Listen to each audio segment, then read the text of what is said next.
ओम शांति। 1-8-26 की मुरली है। बाबा कहते हैं, मीठे बच्चे, पर चिंतन छोड़ अपना कल्याण करो, तुम सोने जैसा बनकर औरों को रास्ता बताओ। क्या छोड़ने के लिए बाबा कह रहे हैं? जो 63 जन्म से हम करते आए हैं, जिससे हमारा अकल्याण होता हुआ 63 जन्म से होता हुआ आज हम कहाँ पहुँच गए हैं पर चिंतन के कारण। तो उसे हमें छोड़ना है, जिससे छोड़ने से हमारा कल्याण हो जाएगा। सोने में जैसे खाद पड़ गई है और खाद को निकालना है बाबा की याद से, तो सोने जैसा बनकर फिर औरों को भी हमें यह रास्ता बताना है कि कैसे वो भी प्योर सोना बने, यानी खाद निकाले आत्मा से और अपना कल्याण करे पर चिंतन को छोड़कर। ये रास्ता हम सबको बताना है। प्रश्न है, अशरीरी बनने का अभ्यास जो सदा करते रहते, उनकी मुख्य निशानी सुनाओ। जो अभ्यास करते रहेंगे उनकी निशानियां जरूर प्रत्यक्ष दिखाई देगी। तो बाबा ने कहा, वे हठ से अपने कर्मेंद्रियों को वश नहीं करते, लेकिन उनकी कर्मेंद्रियां स्वतः शीतल हो जाती है। हम आत्मा भाई भाई है, यह स्मृति स्वतः रहती है। देह अभिमान छूटता जाता है, नाम रूप का नशा खत्म होता जाता है, दूसरों की याद नहीं आती। कितनी निशानियां बाबा ने बताई। एक तो वो कर्मेंद्रियों को हट से नहीं वश में करेंगे। दूसरा, उनकी जो कर्मेंद्रियां चंचल थी वो शीतल हो जाएगी। तीसरा, आत्मा भाई भाई देखेंगे। चौथा, उनका देह का अभिमान धीरे धीरे छूटता जाएगा।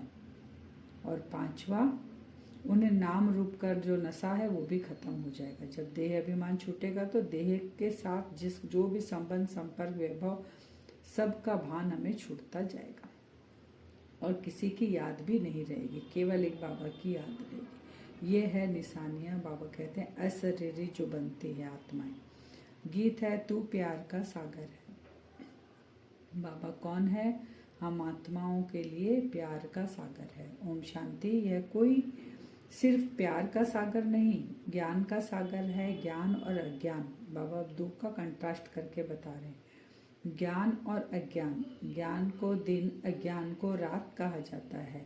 ज्ञान अक्षर ही अच्छा है, अज्ञान अक्षर बुरा है। बाबा कहते हैं क्योंकि अज्ञान काल में हम अंधकार में भटक ही रहे थे ना, ज्ञान का तीसरा नेत्र नहीं था, तो कितनी भटकन हमने की है। 63 जन्म भटकते रहे। आज ठोकरे खा खा के बाबा बोलते, कहाँ आकर तुम पहुँच गए हो। तो ज्ञान हुआ हमारा।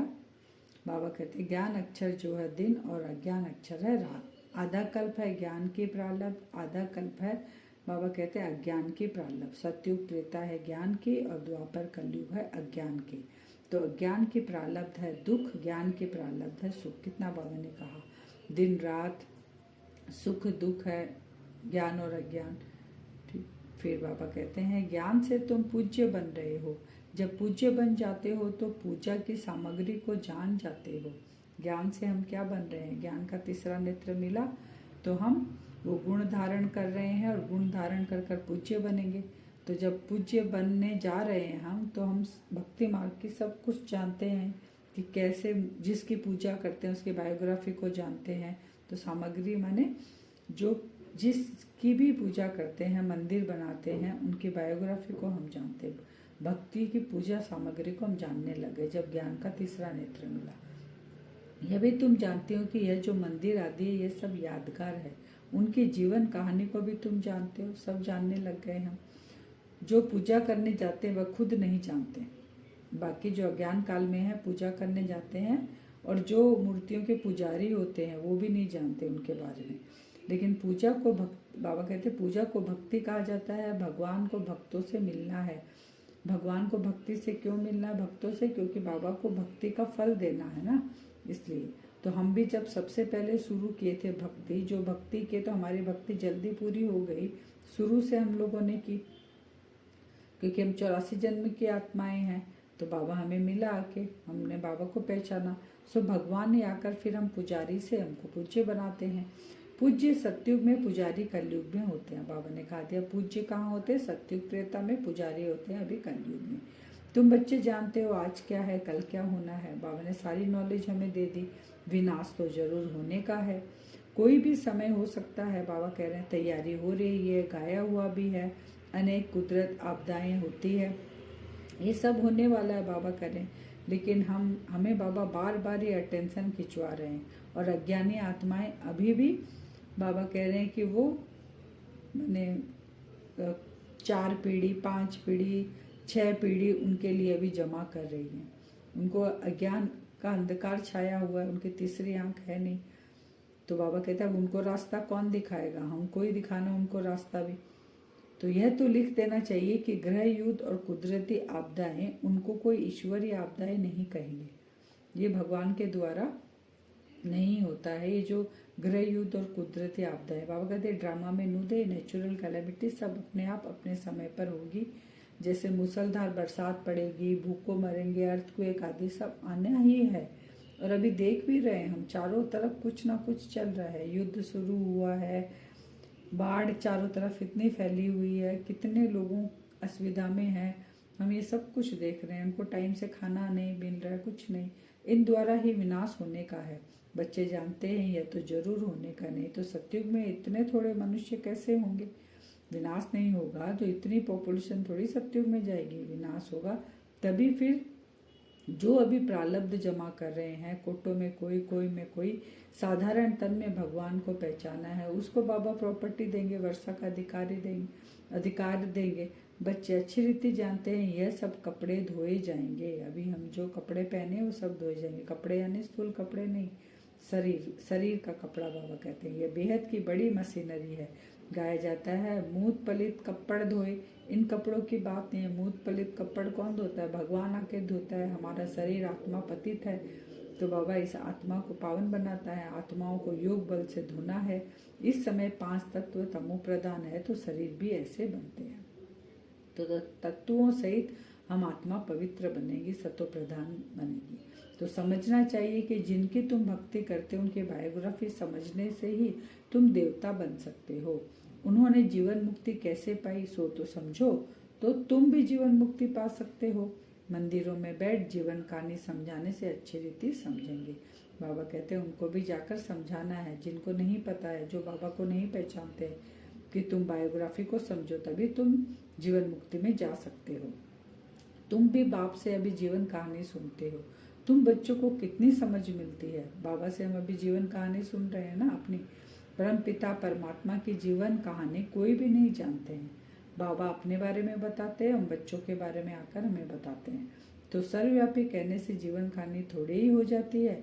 तुम बच्चे अभी परम पिता परमात्मा की जीवन कहानी को जानते हो, यानी आदि मध्य अंत को जानते हो।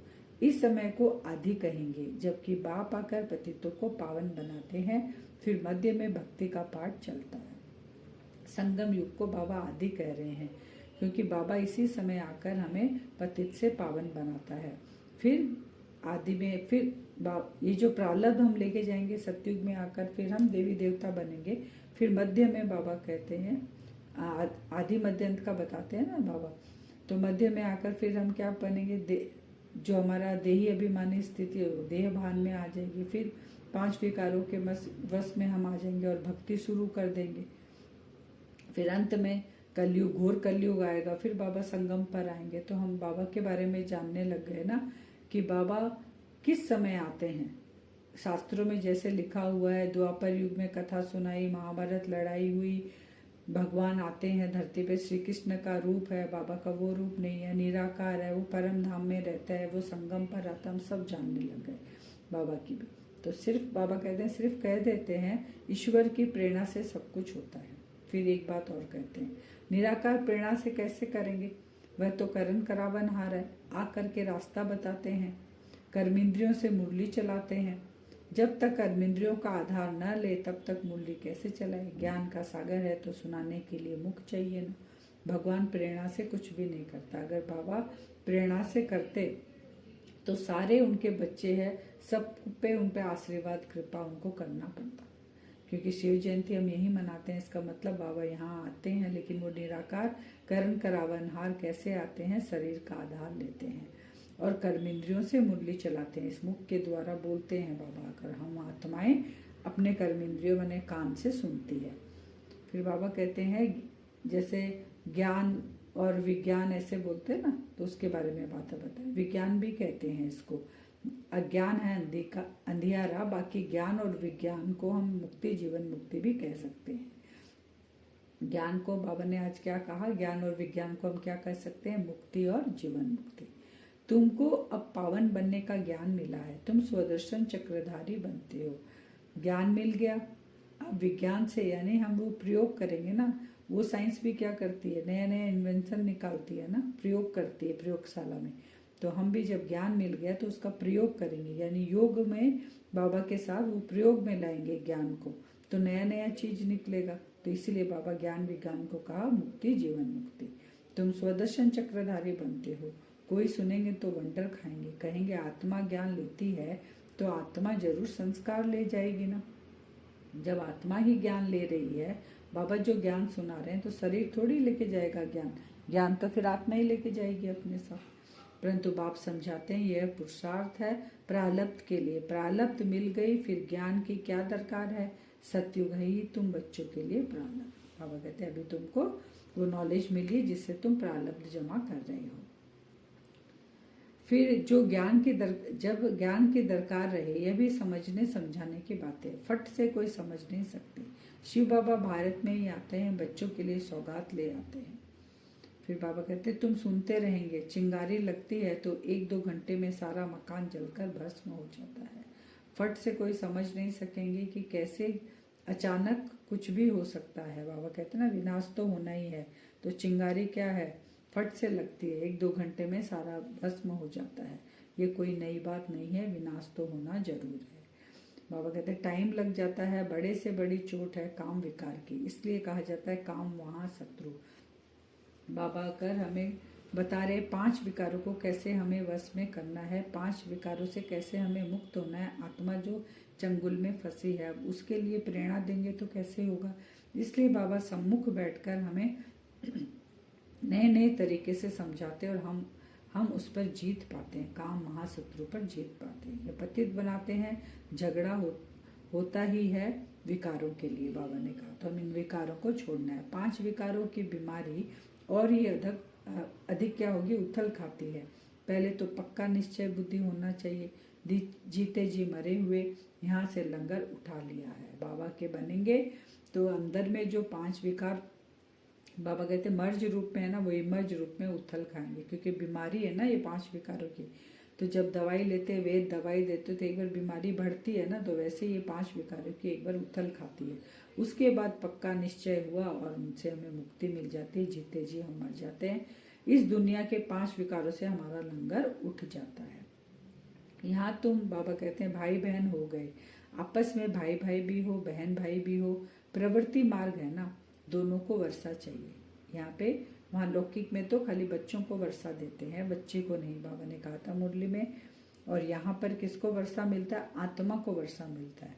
तो प्रजापिता ब्रह्मा के हम हुए बच्चा और बच्चियाँ तो भाई बहन हो गए, और शिव बाबा के हम हो गए भाई भाई। तो वर्षा हमें पूरा मिलता है दोनों को। अपने को आत्मा समझना यही मेहनत है। देह अभिमान न रहे, शरीर ही नहीं तो विकार किससे करेंगे। बाबा कहते हैं हम आत्मा है, बाप के पास जाना है, शरीर का भान ही न रहे। तो आत्मा जब शरीर छोड़ देती है तब विकार नहीं रहता, क्योंकि शरीर ही नहीं है। हमें वो अवस्था इस शरीर में रहते हुए जीते जी मरना, बाबा ने कहा अमर जीवा जन्म, वो रहते हुए हमें वो पुरुषार्थ करना है। क्योंकि सतयुग में आत्मा जो है वो शरीर के साथ ही रहेगी, लेकिन उसमें 5 विकार नहीं रहेंगे। तो वो प्रैक्टिस हमें अभी करनी है, और वो योग बल से ही वो संभव है। सन्यासी लोग बाबा कहते हैं दवाई खाकर कर्मेंद्रियों को शांत करते हैं, वह तो हठ योग हो गया ना। तुमको तो योग से काम लेना है, क्या योग बल से तुम वश नहीं कर सकते हो, बाबा पूछ रहे। क्योंकि सतयुग में तो योग बल से ही सब कुछ होगा। योग बल से तुम स्वर्गवासी बनते हो, भाव बल से नहीं बन सकते हो। तो योग का पावर हमें बहुत जमा करना है। चलते फिरते उठते बैठते उस एक की याद में हमें रहकर अपने पापों का बोझा खत्म करना है और जमा भी करना है। मेहनत कोई बहुत नहीं है, बाबा कहते हैं। कुमारियों के लिए तो जैसे मेहनत ही नहीं, कुमारी के लिए बाबा बता रहे हैं वो फ्री है, विकार में गई तो बड़ी पंचायत हो जाती है। कुमारी रहना अच्छा है, नहीं तो फिर अधर कुमारी नाम पड़ जाता है। युगल भी क्यों बने, इसमें भी नाम रूप का नशा चढ़ता है, यह भी मूर्खता है। युगल बनने के बाद पवित्र रहने के लिए बड़ी अच्छी हिम्मत चाहिए, ज्ञान की पूरी पराकाष्ठा चाहिए। बहुत है जो हिम्मत करते हैं, परंतु आग की आंच आ जाती है तो खेल खलास। तो अपनी कितनी हमें संभाल करनी है। घर गृहस्थी में रहकर हमें वो कमल फूल समान अपने को बनाना है। बाकी बाबा कहते हैं बाकी हिम्मत है तो करके दिखाओ, परंतु मेहनत है। दो हो पढ़ते हैं ना, कुमारी है तो अकेली है, दो से द्वैत आ जाता है। तो हमें क्या करना है, कुमारी को, बाबा आज कुमारियों के लिए कहा कि अकेले रहना है, एक बाप के साथ रहना है। तो जहाँ तक हो सके कुमारी हो रहना अच्छा है। ऐसा जाल बिछाना ही क्यों चाहिए जो बुद्धि फंस पड़े। कुमारी है तो कुमारी होकर रहना है। कुमारियों ने नाम भी निकाला है, कन्हैया नाम गाया जाता है ना। कुमारी हो रहना बड़ा अच्छा है। इन्हों के लिए बहुत सहज है। स्टूडेंट लाइफ पवित्र लाइफ भी है, बुद्धि भी फ्रेश रहती है। कुमारों को विश्व पितामह जैसा बनना है, बाबा ने कह दिया। इसलिए दिलवाड़ा मंदिर यादगार भी बना है, बाबा ने कहा। अब बाप बच्चों को फरमान करते हैं, मुझे याद करो और सब बातों को छोड़ तुम अपना कल्याण करो। बाप को याद करने में ही कल्याण है। भूल चूक होती है, बच्चे गिर पड़ते हैं। तुम पर चिंतन को छोड़ अपना कल्याण करो, दूसरे चिंतन में जाओ ही नहीं। तुम सोने जैसा बन जाओ, औरों को भी रास्ता बताओ। सतो प्रधान बनने का एक ही उपाय है, पावन बनने बिगर मुक्ति धाम में जा नहीं सकते। बाबा हमें कोई श्राप नहीं देते हैं। बाबा कहते श्रीमत पर नहीं चलते तो आप ही अपने को श्रापित करते हो। बाबा आके हमें नॉलेज दे रहे हैं, अगर हम उस नॉलेज को धारण नहीं करते हैं तो खुद को ही श्रापित करते हैं। आज का वरदान है, अपनी विजय व सफलता को निश्चित समझकर सदा निश्चिंत रहने वाले निश्चय बुद्धि भव। अपनी विजय व सफलता को निश्चित समझकर सदा निश्चिंत रहने वाले निश्चय बुद्धि भव। जब ये निश्चित ही है कि सफलता हमारी होनी ही है तो हमें फिर निश्चिंत रहना चाहिए। तो जो बच्चे सदा बाप में, स्वयं के पाठ में और ड्रामा के हर सेकंड की एक्ट में 100% निश्चय बुद्धि है, उनकी विजय व सफलता निश्चित है। निश्चित विजय होने के कारण वे सदा निश्चिंत रहते हैं। उनके चेहरे से चिंता की कोई भी रेखा दिखाई नहीं देगी। उन्हें सदा निश्चय रहता है कि यह कार्य व यह संकल्प सिद्ध हुआ ही पड़ा है। उन्हें कभी किसी बात में क्वेश्चन नहीं उठ सकता। स्लोगन है, सुनने सुनाने में भावना और भाव को बदल देना ही वायुमंडल खराब करना है। भाव और भावना कैसे बदलते हैं, जब किसी की सुनी बातें सुनना शुरू करते हैं, फिर वो मन में चलना शुरू हो जाती है तो वायुमंडल ही खराब हो जाता है। अव्यक्त इशारे हैं, अपवित्रता के बीज को भी समाप्त कर संपूर्ण स्वच्छ बनो। अपवित्रता का जो बीज है उसको संपूर्ण समाप्त करना है। कैसे? संपूर्ण पवित्रता के हिसाब से व्यर्थ संकल्प भी अपवित्रता का बीज है। व्यर्थ संकल्प, सारा दिन में कितना आता हमको चेक करना है। व्यर्थ संकल्प चलना मेजोरिटी बच्चों में अभी यह संस्कार रहा हुआ है। व्यर्थ संकल्प का आधार मन है, जो मनमनाभाव होने नहीं देता। इसलिए श्रीमत रूपी लगाम टाइट कर व्यर्थ संकल्पों की अपवित्रता को खत्म करो। क्या करना है? व्यर्थ संकल्प जो चलते हैं उसको हमें खत्म करना है, लेकिन श्रीमत के आधार पर। अब हम वरदान से योग करेंगे। अपने आप को देखेंगे भ्रकुटी सिंहासन पर। मैं आत्मा चमक रही हूँ। छोटा सा बिंदु, छोटा सा सितारा भ्रकुटी सिंहासन पर बैठा है। विजुअलाइज करेंगे बहुत सुंदर कमल आसन, कमल का आसन है, उस पर हम बैठे हैं।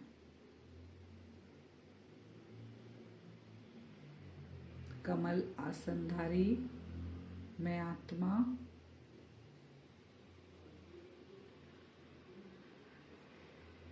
अपने इस चोले के साथ विराजमान हूँ। बाबा की पावरफुल किरणें जैसे ही अपने को आत्मा समझते हैं, बाबा से वो करंट हमें मिलने लग गया। उज्ज्वला स्वरूप करंट मुझ आत्मा के अंदर प्रवेश हो रहा है। विजुअलाइज करते रहें, जैसे करंट को देखते हैं ना, विजुअलाइज करते हैं ना, करंट दिखाई नहीं देता, लेकिन करंट की जो लाइट होती है वो कितनी चमकदार होती है। वैसी ही चमकदार लाइट वो करंट बाबा की मुझ आत्मा के अंदर प्रवेश हो रहा है। विजुअलाइज करते रहेंगे। कमल आसनधारी मैं आत्मा भ्रकुटी सिंहासन पर बैठे हूँ।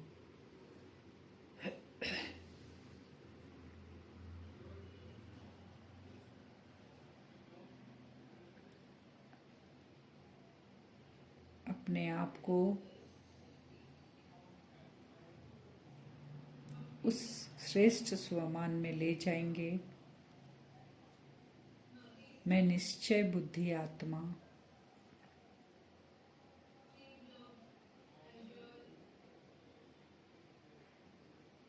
मुझे हर बात में निश्चय है। बाबा के हर एक महावाक्य में निश्चय है। बाबा पे पूरा निश्चय है। मुझ आत्मा का जो ये पाठ है 84 जन्मों का, उस पे मुझ आत्मा को पूरा निश्चय है। विजुअलाइज करते रहे, मैं बिंदु स्वरूप आत्मा बाबा की करंट मुझ आत्मा के अंदर प्रवेश हो रही है। निश्चय बुद्धि आत्मा हूँ मैं।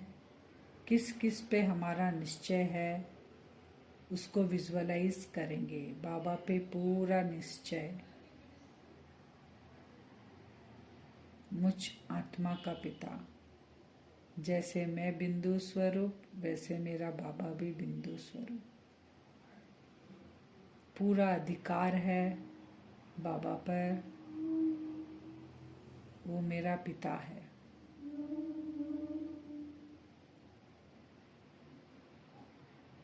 उस अधिकार से बाबा के साथ मिलन मनाते हैं हम। बाबा का सब कुछ मेरा है।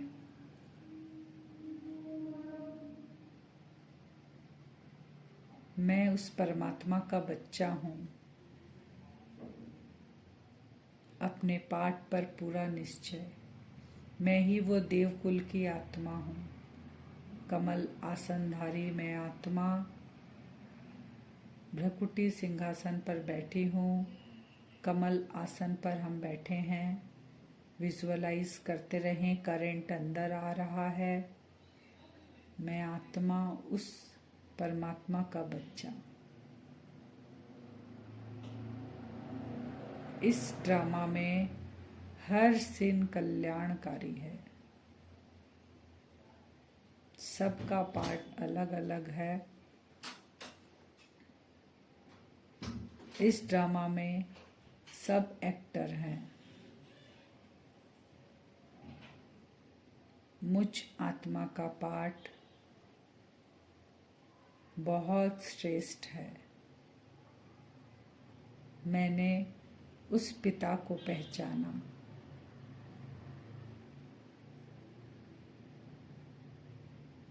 उसकी गोद में बैठकर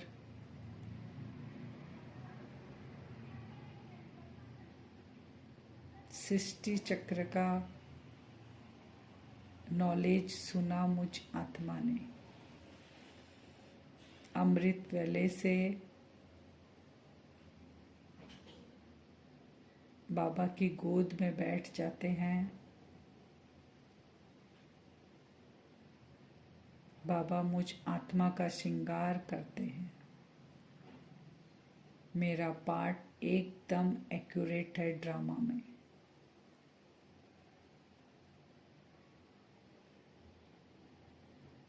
मैं निश्चय बुद्धि आत्मा सदा निश्चिंत रहती हूँ।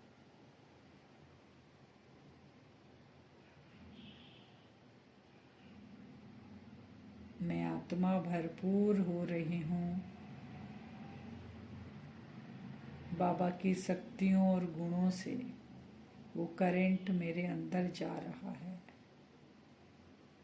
देही अभिमानी स्थिति, निश्चय बुद्धि आत्मा, बाबा स्वयं के पाठ का ड्रामा सब कल्याणकारी है। मुझ आत्मा की सफलता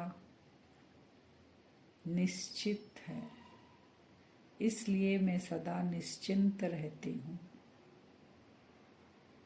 मेरे साथ स्वयं सर्वशक्तिमान है। सफलता मुझ आत्मा का जन्म सिद्ध अधिकार है।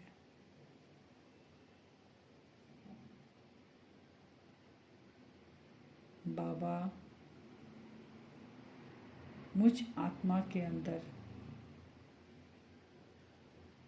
बल भर रहे हैं, उस बल को महसूस करें।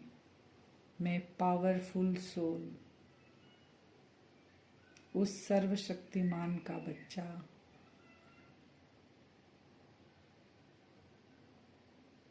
इस सृष्टि की कोई भी ताकत मुझे इस आसन से हिला नहीं सकती।